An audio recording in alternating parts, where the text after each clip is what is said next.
या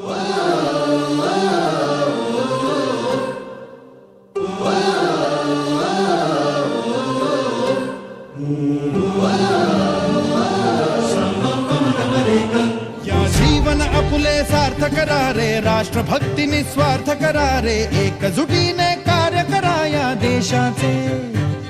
या साथी बना अनसाथ करारे, मातृभूमी ही आज पुकारे. जागृत होऊन कंकण बांधू दिवस रात्र झटण्याचे. मातेच्या पायाशी हे अर्पण